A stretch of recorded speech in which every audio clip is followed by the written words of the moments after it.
Men bu gollu dünya geldim. Ine kardeş, dünyam menin.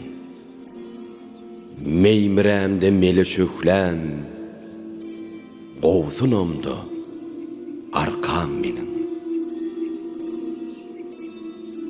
Çağılığın çaldağına, ak mektebi giden yodam. Qanmaz sennen, uvarlanan qoşu didem. Depelerde şeklin gördüm, boz inerim mayam menin. Sehernen süt emdiren, ovam menin, ovam menin.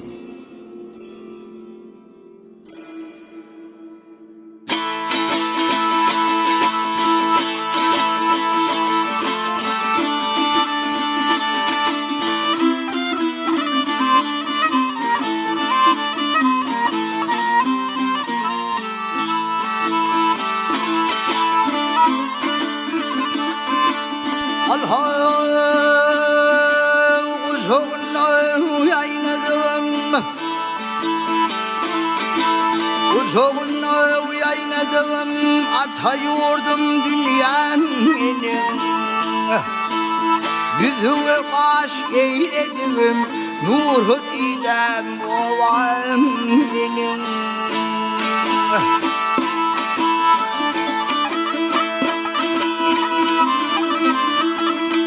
Baktı gelip baktı çapan, çeşme soğuğu izanı yakan.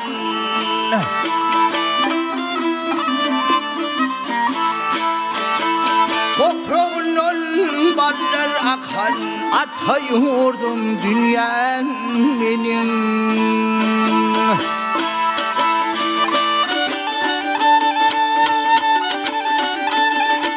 Alhay hana layık yakşı devran, hana layık yakşı devran. Teze zaman iler aman, hangi gülümrünü bağlan, kevem benim, kavlan benim. Göğün köyün, göğün halan, azayıp devrime kurban.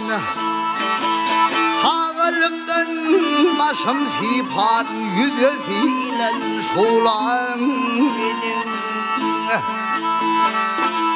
Ay sağlıktan başım sipan, yüzesiyle şoğlan benim.